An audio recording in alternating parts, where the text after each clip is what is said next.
Hi friends, நான் உங்கள் மாலினி. இன்னைக்கு நம்ம ரொம்பவே சூப்பர் அண்ட் டேஸ்டான ஆம்லெட் எக் கறி தாங்க பார்க்க போகிறோம். ரொம்பவே டேஸ்டாக இருக்கும். சாப்பாட்டோட வச்சு சாப்பிட்றக்கும் இட்லி, தோசை, சப்பாத்தி, பூரின்னு எல்லாத்தோட வச்சு சாப்பிட செம்ம அல்டிமேட்டான டேஸ்ட்டில் இருக்கும். செய்யறதும் ரொம்ப ஈஸி தான். ஒரு 10-15 நிமிஷத்தில் கடகடன் ரெடி பண்ணிடலாங்க. ரொம்பவே டேஸ்டியான இந்த ஆம்லெட் முட்டைக்கறியை எப்படி செய்யறதுன்னு பார்க்கலாங்க.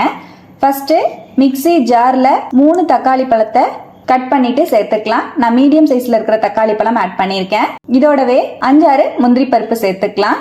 நல்லா நைஸா அரைச்சு எடுத்துக்கலாங்க. இப்ப தக்காளி பேஸ்ட் ரெடி ஆயிடுச்சு, இருக்கட்டும். ஆம்லெட் முட்டைக்கறிக்கு நம்ம ஆம்லெட் ரெடி பண்ணிக்கலாம். சின்ன பேன் எடுத்திருக்கேங்க. 1 டீஸ்பூன் ஆயில் சேர்த்துக்கலாம். 2 முட்டையை உடைச்சு ஆட் பண்ணிக்கலாம். நீங்க தோசைக்கல்லையே ஆம்லெட் போட்டு கூட எடுத்துக்கலாங்க. இப்ப 2 முட்டையை நான் பேன்ல உடைச்சு ஊத்திட்டேன். தேவையான அளவுக்கு உப்பு சேர்த்துக்கலாம். முட்டைக்கு தேவையான அளவுக்கு உப்பு சேர்த்துட்டேன். கொஞ்சமா மிளகாத்தூள் மேல ஸ்ப்ரெட் பண்ணி விட்டுக்கலாங்க. 1 டீஸ்பூன் ஆயில் மேல ஆட் பண்ணிக்கலாம். ஆம்லெட் நல்லா வெந்து வரட்டும். ஒரு சைடு நல்லா வெந்தோடனே மெதுவா அப்படியே திருப்பி விட்டுக்கலாம். ஆம்லெட்டை திருப்பிட்டேன்.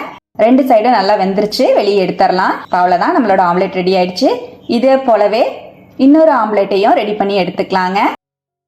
2 முட்டையை பேன்ல உடைச்சு சேர்த்துட்டேன்.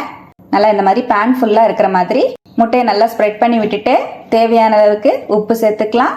தேவையான அளவுக்கு மிளகாத்தூள் சேர்த்துட்டு ஒரு சைடு நல்லா வெந்ததுக்கு அப்புறமா மெதுவா திருப்பி போட்டுக்கலாங்க. அவ்வளவுதான், 2 சைடும் நல்லா வெந்துருச்சு. நம்ம ஆம்லெட்டை வெளியே எடுத்துடலாம். நான் இன்னைக்கு 4 முட்டையில ரெடி பண்ணியிருக்கேன். இப்போ நம்ம ஆம்லெட் ரெடி ஆயிடுச்சுங்க. ஆம்லெட் கறிக்கு ஆம்லெட்டை முழுசா சேர்க்காம இந்த மாதிரி கட் பண்ணி சேர்த்துக்கலாம். உங்களுக்கு தேவையான சைஸுக்கு நீங்க பீஸா கட் பண்ணிக்கலாம். நான் இந்த மாதிரி 4 பீஸா இருக்கிற மாதிரி கட் பண்ணிக்கிறேன். அவ்வளவுதான். இப்ப நம்மளோட ஆம்லெட் ரெடி ஆயிடுச்சு. இது இருக்கட்டும், கறி ரெடி பண்ணிக்கலாங்க. கறி ரெடி பண்றதுக்காக ஸ்டவ்ல கடாய் வச்சிருக்கேன். 1 டேபிள் ஸ்பூன் ஆயில் சேர்த்துக்கலாம். சின்னதா ஒரு துண்டு பட்டை, 1 டீஸ்பூன் ஜீரகம், 3 கிராம்பு, 1 ஏலக்காய் ஆட் பண்ணிக்கலாம்.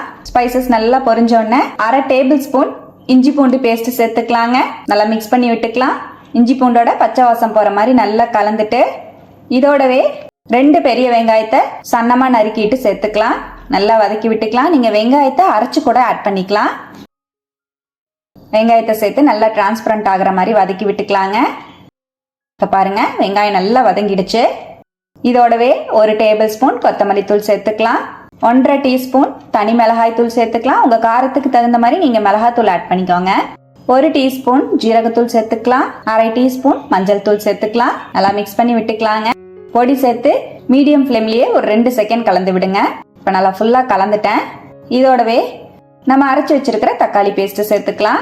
நல்லா மிக்ஸ் பண்ணி விட்டுக்கலாம். மீடியம் ஃப்ளேம்ல வச்சு நல்லா கலந்து விடுங்க. ஒரு 2 நிமிஷம் அப்படியே நல்லா கலந்து விடுங்க. இப்ப நல்லா கலந்துட்டேன். இதோடவே 1/2 கப் அளவுக்கு தண்ணி சேர்த்துக்கலாங்க. நான் மிக்ஸி ஜார் அலசி தண்ணி ஆட் பண்ணியிருக்கேன். தண்ணி சேர்த்துட்டு நல்லா மிக்ஸ் பண்ணிட்டு 1/2 டேபிள் ஸ்பூன் கல்லுப்பு சேர்த்துக்கலாம். நல்லா மிக்ஸ் பண்ணி விட்டுக்கலாம். மீடியம் ஃப்ளேம்லயே நல்லா கொதிக்க வச்சுக்கலாங்க. கறி நல்லா கொதிச்சு ஆயில் எல்லாம் செப்பரேட் ஆகி வரும். இப்ப பாருங்க, நம்ம கறி நல்லா கொதிக்க ஆரம்பிச்சிருச்சு. நல்லா கலந்து விட்டுக்கலாம். ஒரு 5 நிமிஷம் போல அப்படியே கறி கொதிச்சுட்டு இருக்கு. இந்த டைமிங்ல நம்ம ரெடி பண்ணி வச்சிருக்கிற ஆம்லெட்டை சேர்த்துக்கலாம். ஆம்லெட்டை சேர்த்துட்டு ரொம்ப போட்டு மிக்ஸ் பண்ணாம லேசா நம்ம கறியோட ஆம்லெட்டை உள்ள தள்ளி விடுங்க. இந்த மாதிரி லேசா தள்ளி விட்டுட்டேன். இப்ப அப்படியே மூடி போட்டு வச்சிடலாம். நம்ம ஆம்லெட்ல கறி எல்லாம் இறங்கி நல்ல டேஸ்டா ஃபிளேவர்ஃபுல்லா ரெடி ஆகட்டும். மீடியம் ஃப்ளேம்லயே ஒரு 7-8 நிமிஷம் அப்படியே விட்டுறலாங்க. அவ்வளவுதான், நம்மளோட டேஸ்டியான ஆம்லெட் எக் கறி ரெடி ஆயிடுச்சுங்க. நல்லா சூப்பரா ரெடி ஆயிருக்கு பாருங்க. இப்ப ஸ்டவ்வை அணைச்சிட்டு நறுக்கின மல்லித்தலை சேர்த்துக்கலாம். நல்லா கலந்து விட்டுக்கலாம். ரொம்பவே டேஸ்டி அண்ட் சிம்பிளான ஆம்லெட் எக் கறி சூப்பரா ரெடி ஆயிடுச்சுங்க. இந்த மாதிரி செஞ்சு பாருங்க, ஒரு டைம் செம்ம டேஸ்டா இருக்கும். ஆம்லெட்ல கிரேவி எல்லாம் இறங்கி சாப்பிட ரொம்பவே டேஸ்ட் சூப்பரா இருக்கும். சாதத்தோட, இட்லி, தோசை, சப்பாத்தியோட எல்லாம் வச்சு சாப்பிட்டீங்கன்னா சும்மா அல்டிமேட்டான டேஸ்ட்ல இருக்குங்க. கண்டிப்பா இதே போல இந்த டேஸ்டி அண்ட் சிம்பிளான ஆம்லெட் எக் கறியை நீங்களும் ட்ரை பண்ணி பார்த்துட்டு எப்படி வந்ததுன்னு கமெண்ட்ல மறக்காம என் கூட ஷேர் பண்ணிக்கோங்க. நம்ம சேனலை இப்பதான் ஃபர்ஸ்ட் டைம் பாக்குறீங்கன்னா சப்ஸ்கிரைப் பண்ணி பக்கத்துல இருக்கிற பெல் ஐக்கானை பிரஸ் பண்ணி வச்சுக்கோங்க. லைக் பண்ணிக்கோங்க. ஃப்ரெண்ட்ஸ் அண்ட் ஃபேமிலியோட ஷேர் பண்ண மறந்துடாதீங்க ஃப்ரெண்ட்ஸ். தேங்க்யூ.